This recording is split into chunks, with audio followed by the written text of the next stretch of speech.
La tech, entre les lignes.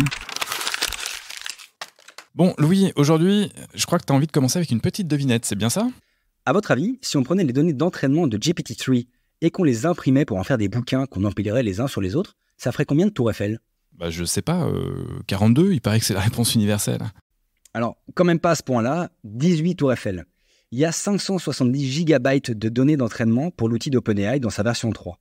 Et on sait tous que les training datasets de GPT-4 sont gardés secrets, mais on peut imaginer qu'il y en ait déjà 10 fois plus. C'était le cas de GPT-1 à GPT-2 et de GPT-2 à GPT-3.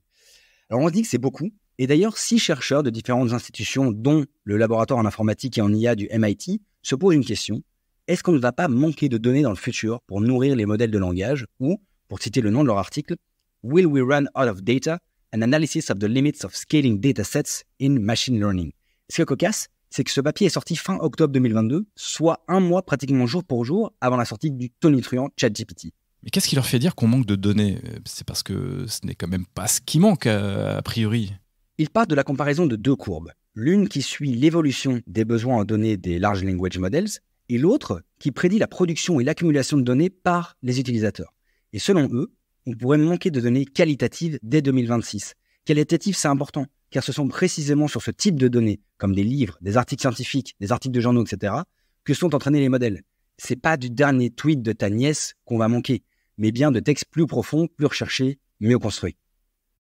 Et qu'est-ce qui va se passer une fois qu'on aura atteint ce palier ? Les chercheurs prédisent un ralentissement des progrès de l'IA.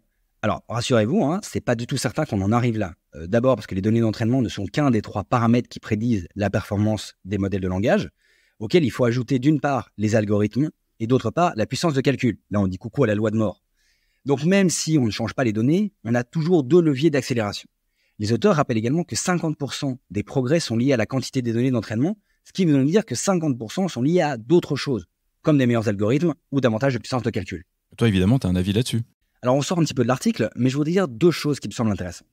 Tout d'abord, un article de Wired rappelle les propos de Sam Altman, le CEO d'OpenAI, qui aurait dit que l'âge des modèles gigantesques comme GPT-3 et GPT-4 était déjà dépassé. On sait que le développement de GPT-4 a coûté près de 100 millions de dollars et le CEO a indiqué que dans le triptyque dont je parlais, donc puissance de calcul, algorithme, données, son entreprise avait prévu de capitaliser sur de nouveaux et meilleurs algorithmes d'intelligence artificielle. De plus, je voudrais vous laisser avec une question peut-être plus philosophique.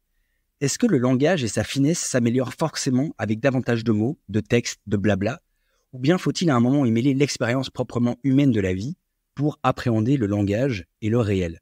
Quand on sait qu'il faut 15 pages à Proust pour tenter de nous faire comprendre ce que représente une madeleine, on se demande si un algorithme en sera un jour capable. Faudrait peut-être demander à Emmanuel et à la Philothèque. French Tech, esprit critique pour tech éthique. Merci Louis pour